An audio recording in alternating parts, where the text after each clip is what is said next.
Wow, first episode, guys. Oh, damn. We made it. All right, guys, welcome to the Limitless Mind Body Podcast. As you can see, we've never done this before, but we're doing it today. I'm your host, Brennan. This is my partner, Mocha J. How's it going? All right, we got to have a big shout out to the Trifecta Center, Calgary's online premier turf rental. That's right. You can come here, bring the family, kick chickens, kick a ball around, run the field, do what you got to do. It's all good. We have a very special guest today. Known this man for a long time. Quite a interesting man with way better facial hair than anyone at this table. Wow. For sure. 100%. Guys, give it up for Matt. Hey everybody. Woo! What's up? Honored to be here and be a part of this the inaugural. Yeah. You're our first. You're our first. We'll always remember you. Yeah, this facial hair, right? Like, yeah, soak it in. Soak it in. I love it. All right. Well, Matt here is a yoga master, let's just go with. And a very interesting dude. So, Matt, why don't you start telling us about yourself? All right, yeah. Introduction, yeah. Yeah, name's Matt. I'm from Calgary. I've pretty much been here my entire life. I teach a lot of yoga now. Been a little more than a year. So as far as mastery, you guys can speak for yourselves. It's a long road. It's a long life. So humble. Yeah, so I do that. I guide meditations in the city. They kind of go hand in hand. And yeah, other than that, I'm kind of just like a weird, hermit kind of guy. I like to read books and study shit. Study shit. Yeah. Whoa, that was the first curse word on a podcast. Officially started. You broke it. The start. I love it. All right. So, what have you been reading then as of lately? Alan Watts has been pretty great lately. I'm interested in a lot of like mystical stuff. I like reading old lore stories about Greek gods. Okay, I dig that kind of stuff. Yeah, right. Big into astrology, and kind of when we look at astrology, there's a lot of stories that relate to cultures going back a long way, so it all kind of ties in. Obviously, I like to brush myself up with my craft all the time, reading a lot about yoga and whatnot. What kind of stuff would it like in books of yoga? What would that like? What kind of stuff would be in that kind of stuff? Yeah, there's a lot of different stuff. So obviously, a lot of anatomy in our part of the world. There's a lot of like. What muscles do what and how are they connected to which bones and so on. So there's a lot of like just base material so we know kind of what we're dealing with when we walk in a room. And has that evolved in a long time? Because I assume when they started yoga, you're not going to tell me what like a gluteus maximus is in one of those first editions. True, man. Yeah. Well, I can't speak for them. Who knows? But dive right into the butt. Yeah, butt first. Yeah.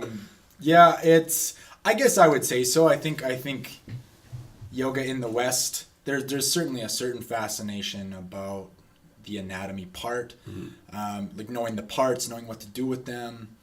I think it has something to do with the engineer mindset too, right? Like being able to lay out, your butt and all of the parts of your butt so you could better understand how it works with your leg or how it works with the movement in your pelvis, right? Perfect. I've been trying to understand the butt my whole life. Yeah. It's deep. It's a deep study. Getting some good lessons right now. So yeah, you'll see a lot of anatomy. If we look at, say, the fundamental stuff that you get into as a yoga teacher, a lot of philosophy, a lot of origin stories, history of yoga. You'll read a lot about yoga goes back a long way. I'm sure that's like not a secret to you guys either. So what did they do thousands of years ago, right? Where did it come from? How did they stumble upon it? How have we taken those old stories and carried them over? Like, how do we still maintain the truth from thousands of years ago? So you'll read a lot of stuff like that. Okay, that's pretty cool. And how did yoga get stumbled upon? For myself, or like period. Well, either way, my man. I'm curious. Yeah, well, I don't know, like yoga, like the word yoga means union, right? Like this is kind of our most direct translation, right? It's a merging, it's a coming together of two parts. It's the whole picture, right? I didn't know that actually. Yeah, so it's It's just very immersive, right? Yeah. This is, perhaps in the West, in the most recent time, like last couple hundred of years, this is maybe a part that's got lost, not completely lost in translation, but that's not as in, we're not as in tune with it as maybe it used to be. And just like understand like that unity of your body working together and everything. Body, breath, mind, you got it, Okay. right? Like kind of like what you guys are, from my understanding, like bringing more awareness forward. So I guess what I would say, stumbling upon yoga, it's kind of like stumbling upon where it's always existed in your life, right? It's not about laying your mat down and doing a bunch of poses. Okay. It might be about how do you create union in your world, in your universe. It's your everyday kind of life then. Exactly. That's really cool. That's my personal philosophy for sure, right? Is like where are you bringing your two parts together, more parts maybe. And is that what you would generally say is what most people are doing, or has yoga sort of become more of, like, I don't want to call it a fad, but Sure. more say about the poses? Right, and I think the poses hold a very, very certain fascination, right? Like we're all very in touch with our bodies here, at least to some degree, and I think our culture is one that likes to look good, and we strive really hard to better that through all kinds of Which different is a means. great thing to be able to go for it. It is, yeah. It's captivating. It's immersive. Like it creates routines, gets you working harder. It's not unhealthy, right? Like, I mean, certainly there are unhealthy things that can stem out of it, but I guess on one way of looking at it, you'd have to imagine that yoga, whether you are doing it just for the poses or you're doing something completely outside of the yoga studio, you never step foot in one. You're still kind of involved in your own personal yoga, right? So looking at it from that point of view, yeah, sure, everybody is partaking in yoga, right? The way that we look at yoga in studios now, tough to say. Teaching for a year, I've met a lot of people. I've talked to a lot of people about their practice, and there's a very, very strong physical element to yoga, right? And there always has been. I think that's kind of important to put out there too. The physical aspect of yoga is kind of like the gateway, to all of this other rich historical stuff that sometimes we get carried away with looking into too far. But the physical body is like we all got one. This is the start, basically. Yeah. Would you say a lot of your yoga findings are now like based with your research off of history? Like, do you find a lot more information now and take a keen interest in history because it is related a lot to yoga throughout the ages? Yeah, like that was kind of the rabbit hole for me, I guess.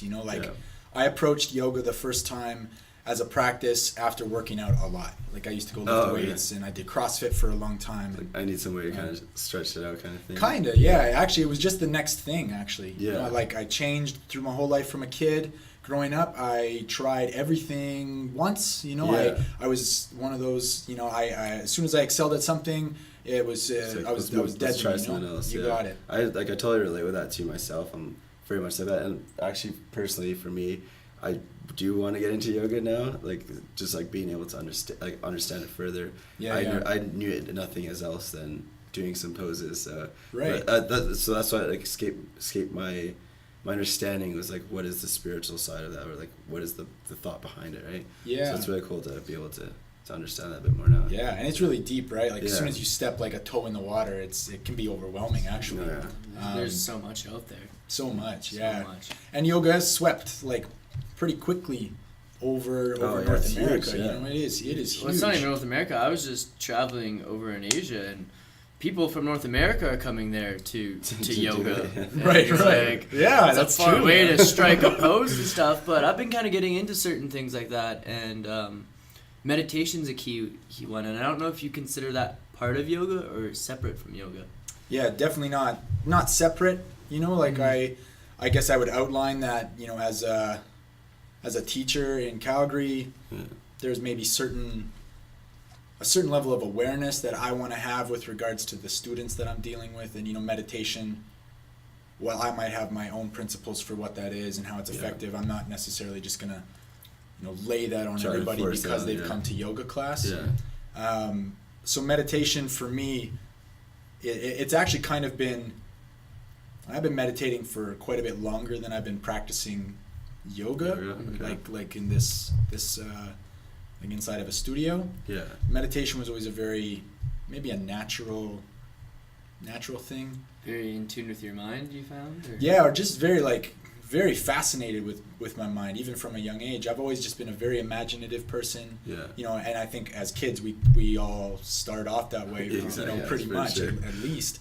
And you know, mine like a lot of kids was really big and vast and wild and colorful, and I've stayed pretty connected to that, I think, and actually like gotten inside of what that is made of and What it means. and played around with it a lot in the last 10, 15 years. Well, child's mind has such creative, like, unlocked potential. We probably operate our best in those earlier states. From everything, our senses are heightened at that point. Yeah. We're It's just even growing. like the best time for people to learn. We just absorb everything as kids, Everything so. like a sponge, Yeah, and totally. and we're not blocked off by the natural images now that we're posting out everywhere, and like what we should be and stuff. Everything's just what we want to be at that point. Yeah. And a lot of it is, I find, like, even with working out personally, I try to keep my workouts like how a child would work out. I jump around, I do random stuff. You'll catch me like head bopping, dancing while working out. It doesn't really make sense, but I love it, and it keeps me there. It keeps me happy. It keeps everything flowing a lot better, I find. Yeah. And even as simple as just walking down the street, you might just catch me like bust a move. Yeah. You know, it heightens me. It brings me back to those days Feels of, good, right? of pure happiness when you're a child, right? That's right. And I feel like that, like with meditation, that makes you realize exactly like how yourself operates. So like, what is it that's gonna motivate me to go back to the gym? What is it that's gonna make me motivated to eat healthy or enjoy this or get me out of a bad funky like state, you know? Yeah, yeah. And like that's like something for me when I meditate. That's like I become like, okay, this is something I struggle with, but then this is like also a way that I could deal with that and face that as well. Oh, totally. Yeah. Yeah. It's kind of like holding a mirror up in front of yourself and taking a peek at whatever it is that's going on. Yeah. And if you're creative enough, I don't know about you guys, but I can get images while I'm sitting there meditating. It's almost like watching a movie in my mind. It's crazy. Yeah. Oh, for sure. Yeah. And then you know, before you know it, you're starting to figure out ways, not by implying super specific tactics necessarily, but you're starting to figure out ways just naturally of how to, well, I don't want to say control that, but how to like make use of that movie in your mind, right? Like, what is it there for? Okay. What is it that you're seeing, and why are you seeing it? All of a sudden, you've got a little bit more participation in that whole process, right? Meditation becomes a bit of a playground. And how are you sitting with that process right now? Good. Yeah, really good. I don't know, like teaching for the last year, and I don't even necessarily like to say teaching or call myself like a teacher per se, especially with meditation. I get into a room with people, and we all decide we want to meditate, and we're going to do that together, and I'll hold some space, and essentially, yeah, sure, we can go through breathing exercises and whatnot, but the stuff that I might give to you from that instruction place, this is all stuff that you can do on your own. Exactly. Right? Absolutely. And so I look at my role in that place as just kind of holding a space for you to play around with some of these things. Try it out. Trying to open a door, perhaps? Yeah, that's it. And a door that's like that you've probably already played with a number of times in your life, and maybe haven't put the footsteps through the door that we might take during a class or Like something. that old right? door at Grandma's attic that you've always been curious of what's inside, but it always jimmies Yeah. and you can never get inside. That's right. Like, what's in there? Yeah. And you know there's cool shit in there, like, you know it. You do. Yeah. Like, see, we're all still children, right? Even in something like meditation, which has like these serious connotations, right? I'm gonna sit still, empty my mind, and be at peace with everything. And then 2 minutes later, your mind's going, and you get pissed off. Yeah. Well, there's even like there's like forms of meditation where you just laugh out loud. I don't know if you've seen that kind of thing. just sitting in a room and everyone's just laughing, and like I think that's just like that like catharsis, like release, like where you just like letting things go, like even with laughter and just being silly, like. And what comes I up feel after like that's that? super like I feel like that is a form of meditation that you just release things out. And there's definitely so many different forms of meditation. For me, mine's not about really clearing my mind. It's more about focusing on what I need to do, or just something cool, like a cool experience that happened, and I want to focus on why that happened, and I like to take my mind back to it. So, for instance, we were at a music festival last summer, and sometimes it's just you're overwhelmed, and at the time to appreciate it, and so you don't really realize what was happening all around There's you. so much going on. But sometimes I'll sit there in a dark room, and I can bring back flashes of exact faces and exact moments of what was happening around, and you just really have to find it and find the light in there. And I think that's what a lot of people struggle with, because it is tasking. Like, I'm hungry after. I'm hungrier than I work out after doing that. Yeah. Oh, for sure. As a person that I guess like brings people into this world of meditation, like because like even him just saying that, like, there is so many different ways that maybe people operate. Like, how do you like lead like multiple people into like their meditation? It's a good question, man. Yeah. I honestly don't even know if I've got a straight up answer for you. Like how do I do that?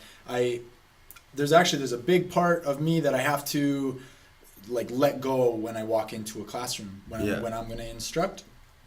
There's a big part of me, like I find like the planner part, the part that wants to make everything go a certain way, I gotta let it all go. I guess I've started to prepare myself to be unprepared. That's what I say. Like, I might make a plan, show up, and there's people in there who are dealing with something that has nothing to do with what I planned, right? Yeah.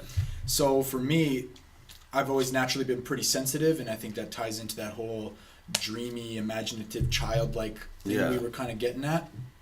But I've noticed growing up, I've got a particular sensitivity. Okay. I can't even count how many times I've sat down in front of people, no expectations, and what to do next literally just comes into my brain. Passes right through. Sometimes people will say things like, "What are you, a mind reader? Like, how could you direct the experience based on what I was thinking about?" Wow, yeah. And I can't like explain that other than the fact that I'm just sitting there trying to be sensitive to what's in the room, what's vibing in the room. People's faces will tell you a lot. People's body language will tell you a lot. Yeah. It's very easy for me as somebody in an instructing position to tell if you're really uncomfortable sitting in a place for 30 minutes because you haven't done it very often. Yeah. Right? So that gives me cues for how to start, facilitating. Maybe physical comfort is a good place to start. So just to clarify for everyone who's ever taken a class from you can't read minds. No. To my knowledge, no. Alright, guys, so he's not creeping on you while he's in your class. They'll be aware it's you totally giving off hints. Yeah, you just gotta pay attention. We definitely went like completely different direction. That would be cool. That was funny though. Yeah. That's it. And I think when I've got a room of people who are really comfortable, then there's a certain level of trust that I would give to them as students to really start working with their own meditation. And I think, especially over developing relationships with students, we have that kind of dialogue, right? So it's not the first time I've seen you, then we've probably talked a little bit about how you like to meditate. Okay. And we've probably also talked about how I will always encourage you to meditate the way that works for you. Yeah. And if you're struggling with that, then here are things that we'll work on.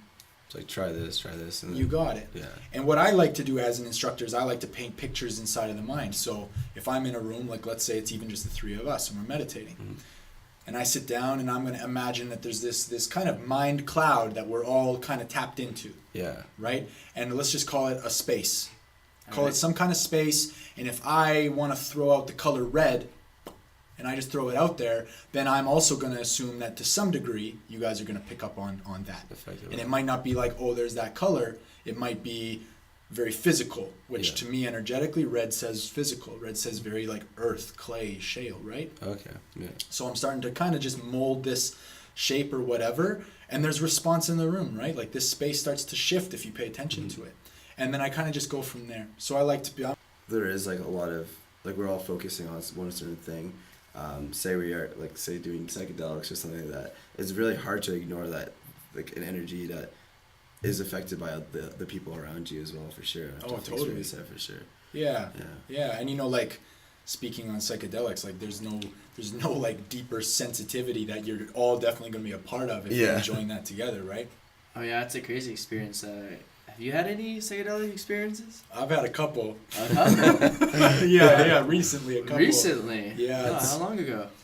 So up until September of this year. Fuck, that is not long ago. No. My first psychedelic experience was mid-September this year. Okay. First ever. First ever, yeah. What'd you do? Ayahuasca. Ayahuasca. Yeah, I In went, Canada. I went for it In Canada. in Canada Where did you find that? through a buddy. Yeah, don't Yeah. give out any names Yeah. till after the show, and Let us maybe know, we'll be yeah. talking. So, how was that experience? What did it look like? Oh, Paint us a picture. yeah, you're right. It was a lot. It was very life altering, very life changing. You know, it's kind of For the better?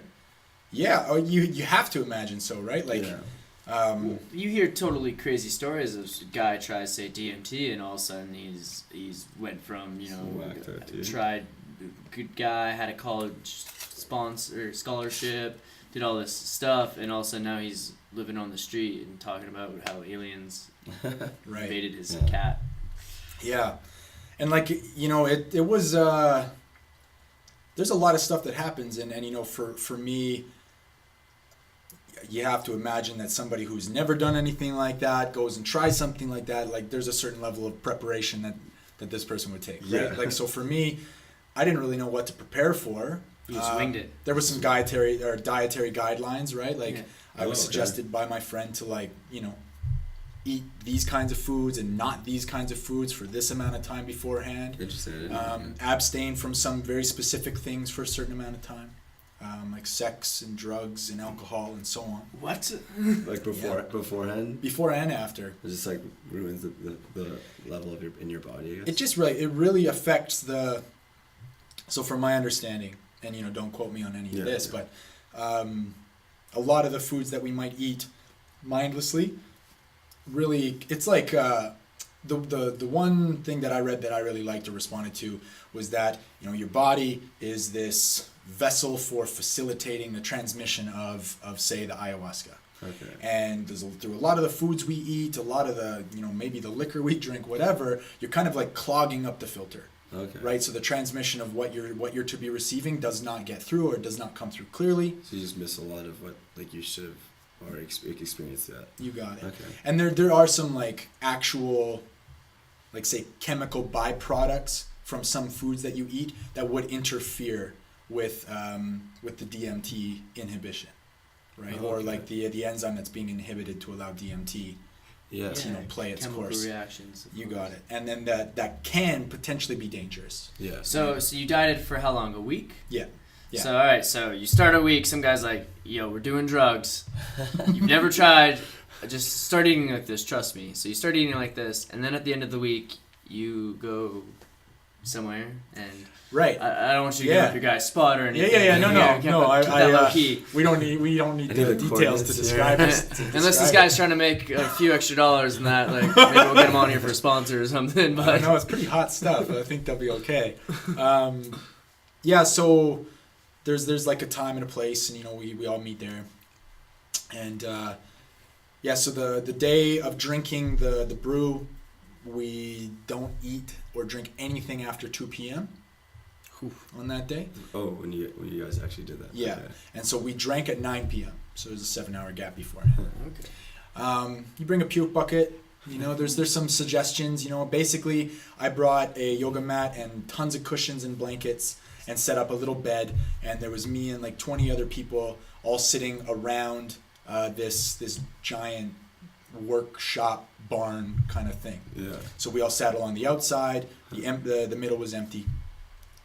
Just a big open room kind of. Big open room, tons of space. You have to be a very open-minded person here for someone to sell you on this if you've never done anything like this before. So like, if you Agreed. came up to me on the street and said, "You ain't eating hamburgers for a week," and bring a Bitch, puke please. bucket. Yeah. No, you're right. What And am I I guess this, signing up for? Yeah, like what? Like this how comes did you get back into to that? like how you prepare, right? Yeah. So there was the dietary stuff, and then like that gave me some kind of like purpose too, right? Like it became more than just like a thing I was gonna go do. It's this thing that I had like I've been eating specifically for a week beforehand. Yeah. Like obviously this was a bit of a big deal. Gotta get ready for it, kind of thing. Yeah, so that added a lot of intention, I think, to what I was doing. It's not like I had never heard of ayahuasca. Like I've been vaguely familiar with it for a long time. Yeah. And that was kind of why I think I just followed the cues or the signs to say yes, I'm going to do this. Yeah. And before like we get to you like explaining what actually happened, what was it like motivated you to actually be like, hey, okay, yeah, sure, let me try this out. Like, what was the reasoning behind that? Like, obviously it's not just like, yeah, fuck it, let's do it kind of thing. Right. Probably some thought into it, right? Yeah, no, for sure. I guess I would say I looked at it like it was going to be a life-altering event. Okay. So before I went into it, I was basically, and I did take some time to kind of deliberate whether or not I was going to do this. Of course. They were pretty patient with me while I made up my mind, so to speak. But I was kind of flirting with this, like, I don't know, is this a good time in my life to maybe flip something on its head? Yeah. Is this a good time to shake things up? Do I feel like prepared to go into something so unfamiliar and come back out of that? Yeah. And in the end, the answer to all those questions were yes. Yeah. Okay. And it was presented to me in an interesting way, kind of a familiar stranger, somebody I did not know so well, but that I actually like had a pretty good bond with on like just kind of like just a passive level. Yeah. And the way that it was brought forward to me, I was just kind of like, I just felt safe from the get-go, or as safe as you could feel going into something completely unfamiliar. Yeah. Oh yeah. And then, funny enough, with all those things being said, towards the end, there was a bit of just like a fuck it moment. Like, you know what? Like, in the end, I've made this commitment. Does that moment come while you're holding the cup? Or No, actually it didn't. Oh, okay. I think like staring at it. that would, I don't know if that would be so good. I don't know. 'Cause that's my thought when someone hands me a drink at the bar and I'm already probably shouldn't have that, and I'm pretty sure they cut me off, but like, Right. I got something in my head somehow at this point. And then what do you say? Fuck it. Yeah. No, I think This like guy's Snapchatting in the middle of our first podcast. This is crucial stuff to this get. is- Mocha media right here. Mocha media. Eminem. Oh, This guy's legit. I'm telling you. hashtag it. I love it. No, he actually does this thing at his bar if you catch him, and girls and guys out there, you can't drink anymore, and you see this guy working, he's gonna throw you up a W, like a Wu-Tang. That just means water. Get all right? some water. Right? You don't have to yell at this man across the bar. He's busy. Just patiently throw up the W, and it'll be like if you're on a plane and you need service. So when you click that red button, we all know you want something. Throw up that W. This man's gonna keep you hydrated. I got you. It's gonna be a thing. W. Bam. I like it. All right, so you're at this fuck it moment now. You're in this complete strangers wherever. You're sitting with a bunch of. Do you know the people you're with? No, complete strangers who are all saying fuck it with you. I met one person, or I knew one person that was in the entire place. So you got your yoga blankets, your before bolsters. you only knew one person that you've known previously before. Yeah, you go doing this. Okay. that's right. Damn. Wow. But I was kind of taken care of. I got put in between somebody who had never tried this and somebody who had done this a number of times. Okay. And I had some nice conversation before we drank, and this lovely woman who was more experienced than I was gave me a number of tips. Great advice. She wasn't sitting there like, I'm sitting in a circle. I got the two noobs next to my right here. No, she was a nurturing sort for sure. That's good. Yeah. And there was I think especially being a sensitive person, like it might have been pretty easy to tell if I walked in and everything was just like I don't like it here, and I didn't get any of that at all. It was a pretty like well premeditated space. It was a very like it was a ceremony, thought out before. Very thought out. And it felt kind of like protected. It felt like everybody who was in charge of facilitating the ceremony took it very seriously, and it was for the sake of healing, and they believed in the work they were doing, and so on. So their belief, energy, and all that just kind of rubbed off on you. You're like, I can do this. I felt pretty nurtured, right? Do they tell you how long it lasts before you take it? Yeah. Oh, they do. What's the time frame here? Like from beginning to end. So I would say from the time I drank, the crazy part, or like the peak part, Yeah. let's say is maybe 4 or 5 hours. And then after that, like the after effects, kind of tough to say. This keeps going for a while. Yeah, you know, like the thing is, I drank at 9 p.m. Yeah.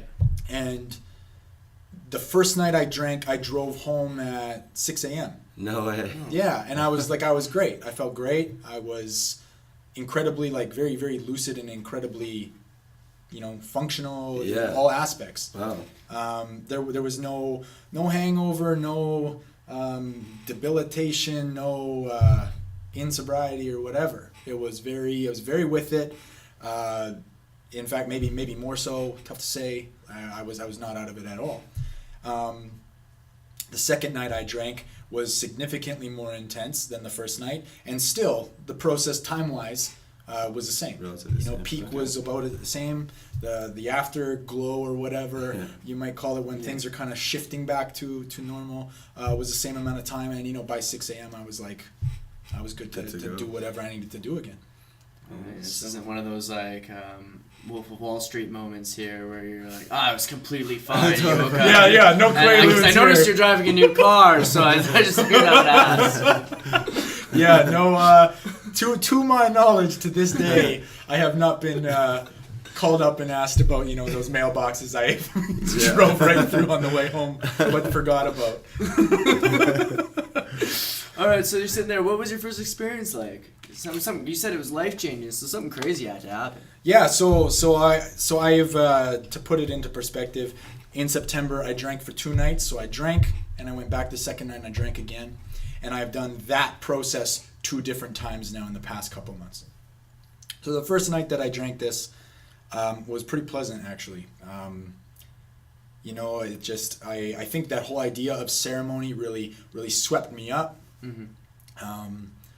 It felt very like in alignment with like the things that I want to do with my life, the people I want to get more connected with, the rituals and stuff like this that are maybe a little more ancient, right? Like ayahuasca comes from a pretty long standing tradition in the deepest parts of the jungles of you know, a pretty different type of society than I've grown up in. And I sit up with the medicine man, and we chat very briefly about, you know, how much am I going to drink, because I've never done this before. And he kind of like chuckles a bit and then pours me a bit, and then I smell it and I drink it, and honestly, like, it tastes good. Like, it tasted like a crazy jungle tea. I don't know what. I don't know what. Drink, right? You know, and it was very, very earthy flavor. And I drank it, went back and sat down and kind of just chilled out. All the other people around me, like, they went up and drank. And there's a lot of singing. You drank first? I was one of the first. Oh, okay. Nice. I think I was the 5th or 6th person out of like 22 so they or were whatever. just like, oh, hey, new guy, get up here. Everyone, watch what happens. No, not that big a spotlight. Oh, all right. And yeah, it was a pretty chill night actually for me, which was you know, had its like pros and cons, I think, in the end, but Kind of eased you into it. it really did. I did feel pretty eased into it. It was I felt like I spent most of the night kind of swimming inside of my own body. Like, I felt very connected to my organs. Mm-hmm. I felt almost like whatever I had drank was kind of like touring around inside of my body, and I got like a first person glance at like what it was seeing. So I kind of felt like I was massaging my own kidneys, massaging my stomach, all of these things, and it was moving around a lot. Yeah. And I actually, you know, in reflection, I look back at it and I can clearly see, you know, how far away I had drifted inside of my own body. Because at the time, it just kind of felt like just I was, chilling here. Yeah. you got it, I'm just hanging out, Yeah. like going through the whatever is inside of me. Yeah. And then there was a moment about, you know, towards the end of the peak of this drink, and the medicine man says, if you want seconds, you can have seconds. And at this time I was like, yeah, I'm down for some of this. This stuff is great. And I went up and got seconds, and I went back and I drank more the second time than I did the first time. Oh, really? And when I got back, I kind of actually laid down and like grabbed my blanket and just kind of chilled out and like went right back into my little space. Yeah. And that was that was pretty much, you know, how I would describe the night. The first night. The first night. and there was a lot of singing, right? Like the music actually, you know, it moves the brew through your body. Sing the whole night? Yeah, pretty much the whole night, man. One guy.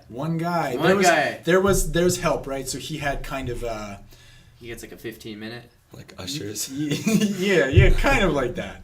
There's like essentially a medicine woman who had come from BC to be a part of the ceremony, and she contributed a lot. Okay. And after we were given a second dose, both the medicine man and the medicine woman, they would kind of go around and sing for specific people who maybe were going through a lot, things like this. And you didn't feel like you were going through a lot the first night? Well, whatever I was going through, I was very comfortable with, and it was like happening right inside of me. So I just didn't letting it happen. You got it. Yeah. And then there was a moment, you know, things were really chilling out, and I remember lying on my back, and there was this guy in the corner of the room who had brought a drum with him, and he started beating his drum with a mallet, and he started singing this native song. Mm-hmm. And it was, you know, at this point in my life, it was maybe the most beautiful thing I ever heard. Yeah. And I just remember when he opened his like lungs up and the song got a little louder. I just remember like my eyes, my heart, everything just kind of like felt like it was blooming or something. And I remember just like staring at the roof for a large portion of that night, just being pretty amazed at like, I don't know, what I was seeing and feeling. Well, I don't know what it's been like throughout the years, but drums definitely have a huge effect on our natural algorithms. I was actually just walking into the gym the other day, and there was a drum circle going on in this community center. No way. And I was ready there. I was kind of just hanging out. I was like, all right, trying to talk myself into this workout. And I hear these guys banging on these drums, and all of a sudden I feel like I'm in 1500s and I'm getting ready for war. I'm walking down to these, you know, let's get these curlies 45 pounds. I was like, yeah, let's smash. I was jumping around, yelling, and I was just pumped up. I was like, is that from drum beats? That's not music? Oh, like, wow, it's crazy. So I feel that has a lot of interconnection with us now. Yeah. So the fact that they're doing that in a ceremony where I'm gonna assume all your senses were heightened. Extremely, yeah. You must have been blossoming like Flounders Field. Like, yeah, man, for sure. And you know, I think there's encouragement, especially for people who do this more regularly, to like bring your gift, bring your song, bring your instrument. You know, and you know, like I have not done this, you know, many times, so I don't know how other people orchestrate that, but like it's pretty cool to have people who are going through that with you. Just offering a song, right? Yeah. When you are that sensitive, it's that like sense, like you really receive it. like literally when they're done, you're just like, thank you for that. That was like, whoa. Message received. What's up? Tell us about like night 2. I want to hear about that because it sounds like it got a little more intense. A lot more, yeah. Oh, whoa. It. You found your song. yeah, you could say that. You could say that for sure. So I like I had said, I went home about 6 a.m. after the first night. I went home and I slept for a few hours, and I woke up and I just kind of had a blissful day. Yeah. I just remember like playing with my roommate's dogs and just being like, "You guys are so cool. These dogs are so awesome. I feel like I'm connecting with them deeper or something." And it was just a nice day. And I kind of had built it up in my head, like, you know, this ayahuasca thing it was awesome. Can't wait to go back, do that again. Do it, kids. Do it. So I went back and sat and saw these people again. We chit-chatted a little bit about, you know, like what that was like. Yeah. And yeah, very different experiences from a lot of people. And medicine man comes in and he says, so just so you guys know, tonight it's a little stronger. And we had known already that it was going to be he told us the first night that like we were going to be drinking 2 different brews. Okay, so you didn't just like surprise. No, but it still caught me by quite a surprise. Ooh. So he said it's going to be stronger. We're going to get started. And I watched the first guy go up, and I know he was very experienced. Like he'd done this many times, and he could hardly get it down. And he even said, he's like, oh wow, this is like was thick. So immediately I was like, my heart was a little bit more like, this is gonna be different. Okay, interesting. Yeah. So I went and sat, and he asked me how much I want, and I was like, I think I'll go with like a very moderate amount. And I remember pouring it in, and there was like bark inside of it. It was like very thick. Yeah.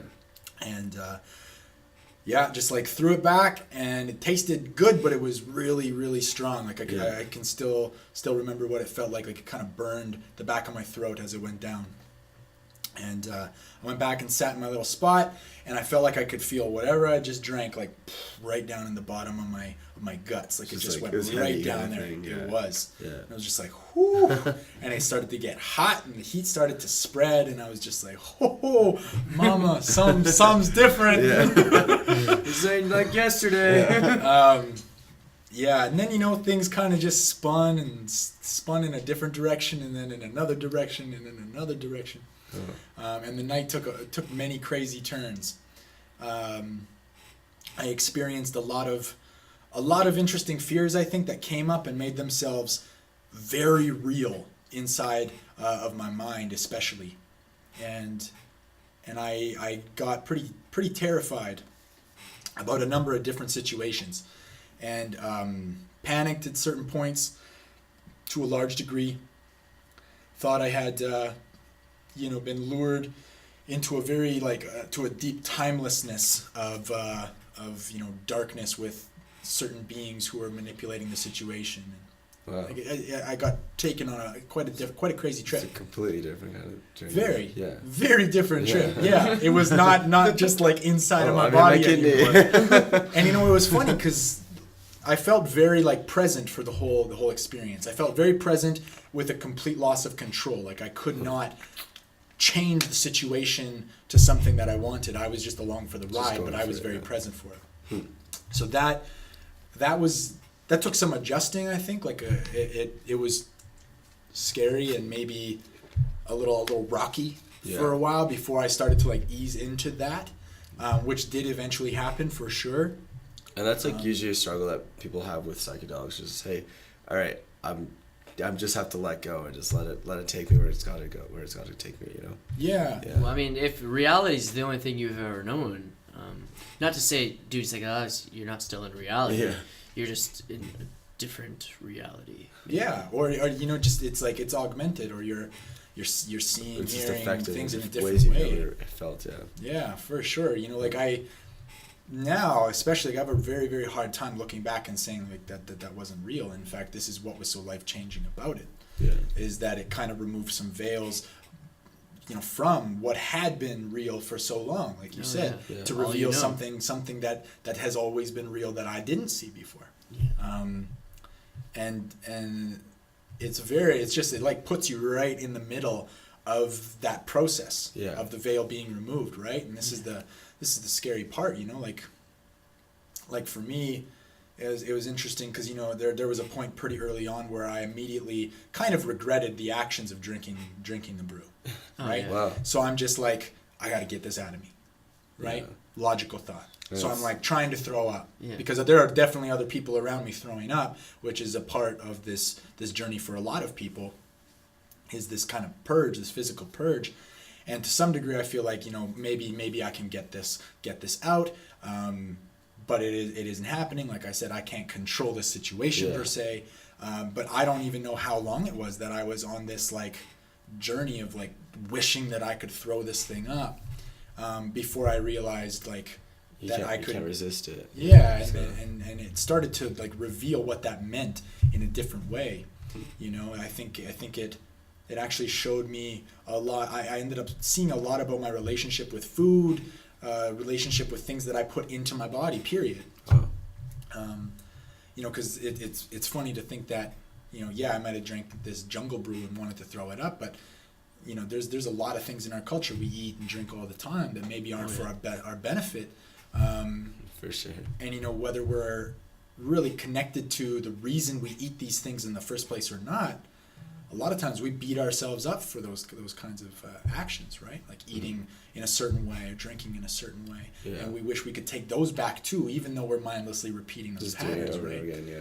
So I felt like I was thrown inside of that in a very different kind of way, and actually, to be honest, at the end of that first weekend, I felt like I had purged so much of that purpose or that meaning behind what I put in my body and why, that I was walking around like a lighter person. I felt like a lighter person. I felt less attached to these eating habits per se. Yeah. I actually felt like more in control at the end of, why I put what I put in my body. So how's coming back to reality then?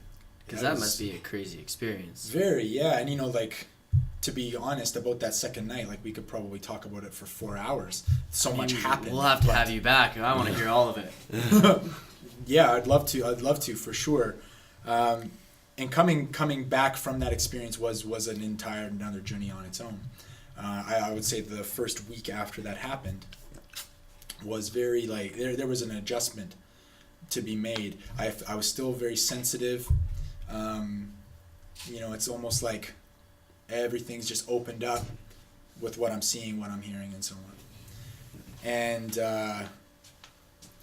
things like eating and sleeping, they had to re-regulate themselves, and it took about a week, I would say, before I was eating and sleeping in a formerly normal manner. So, yeah, and even to this day, it's only been a few months, right? Like I'm still integrating things. Oh yeah. Still like looking back to what happened and it's hard. I've definitely done my fair share of experiences, and you kind of just look at it. You're like, is that real? Was that real? Yeah. It has to have been real. Right. I assume it was real to me, and I guess like you can say you can take Alan Watts' take out on this as like you create your own reality around you, and everything's created by you. So I think you gotta. Yeah, and even to go back and remember some of these events that happen when you're tripping or whatever. Yeah. Like how could you ever say that you're remembering it exactly as it happened, right? Because you're remembering it now, you're not remembering it then. Yeah. So what you're remembering is absolutely colored by like what's around you right now, by what's in your environment right now. And even the time that's happened in between as well. And that's why I find my focus of meditation is so like I can get these images that are so clear. I assume that has to have happened that way because I don't know if my brain would be able to produce a different image than other than what actually truly happened. Interesting subject, I think. That's an interesting question, I think. Yeah, do you have any answers for me? Not concrete ones. I actually did. I've been reading this book. I actually don't even know what the title is, to be honest. But you must be really into that book. Yeah. Because of fuck yeah. It explained that. It explains that like situations where even with females, the example that it gave was females that were coming forward and accusing, say, like their father or like their uncle of like certain traumatic experiences they had when they were young. Later went into after a certain amount of years would come back and realize, that was actually it. Thinking back on it, none of that actually happened, and like because they did make those accusations, it ruins their family and things like that. But the reason that it happens is if you sit and if the situation is just right. Say Susie's been hanging out with this girl. And she's a really good friend of her, but she herself, her friend has had all these bad experiences of getting traumatized, like sexually assaulted or something from her parents, and she's continuously hearing that from her friend, someone that she very trusts and opens up to, and she starts looking online about these things and like absorbing all these different kinds of stories, and say just all these things that lead up to her thinking constantly about it. Your brain is actually able to, you might think back like, oh yeah, I vividly remember this happening to me, and it is a weird phenomenon that does exist. So. Yeah, and it's a crazy mindset, and that can also play a huge toll if someone's telling you something. Like I could be telling you, you like cheeseburgers all the time. I know this is a way different example, but you might start thinking, like, all right, do I like cheeseburgers? I do. Like it's played in our minds a lot. But see, one of my big things about meditation is finding the truth, and having no doubt. Like I want concrete evidence of what situation. I can look back things on a different mood if I'm feeling different this way, and it might play out. But I find the days where I'm very clear-headed and very calm and I can focus, I find a lot of my truths come out. And with meditation, it brings you to the present, which is like really the only truth we could really rely on, really, if you think about it. No, for sure. Yeah, but you got it. And you know, like if we just look at what happens as we get a little bit older, right? Like things that are true don't stay in that exact frame of truth for your whole life, right? Like certain things you've believed in when you were a kid, when you were a teenager, when you're in high school, when you get your first job, like all these things, like they change over time, right? So to your point, like the truth will always be right here, right now. Yeah, exactly. Like it can't really be anywhere else, and it does kind of change. And sure, there's universal truths, but maybe not so many of those, right? That's true. And I think it's a better closure to if you're in a better mind state, to close a chapter on a truth in that mind state rather than having it subliminally weigh you down, because past experiences, even little habits that happen in a day, really can feng shui with how you go about your day. Like someone could just cut you off in traffic and you might hold it back a little, and some other incidents might happen, and all of a sudden you're blown up at your podcast partner. Like, tell him get out of this room and should have charged the battery on the camera. Sorry to the viewers, by the way. Yeah, but no, I agree with that. Yeah. Well, man, it was really good having you on this podcast with us, being able to talk this on our very first podcast. I appreciate it. First, big time. Yeah, thank you guys. This setup is great. This is good. You guys are wonderful hosts and kick-ass human beings. So we hope to have you. All we really did is give you a water, but probably a cheeseburger earlier. So. Well, perfect. Hopefully we can have you back and for sure. Look forward to it. Get into this, because I think, personally speaking, I could probably talk to you for hours on it. Yeah. Let's do it. Got so much in your brain, See what's up there. Yeah. If I could take the scalp off, I'd show you guys. Just let us borrow a little bit. We'll see. Well, I'm pretty good with scissors, so maybe. All right. You trust me. Enough of the right stuff beforehand. You never know. All right, guys. That's our first podcast episode here. Hope you guys enjoyed. Hope you enjoyed. Damn, we do not know what we're doing, but we are here doing it. Figuring it out as we go. Glorious. Thanks, guys.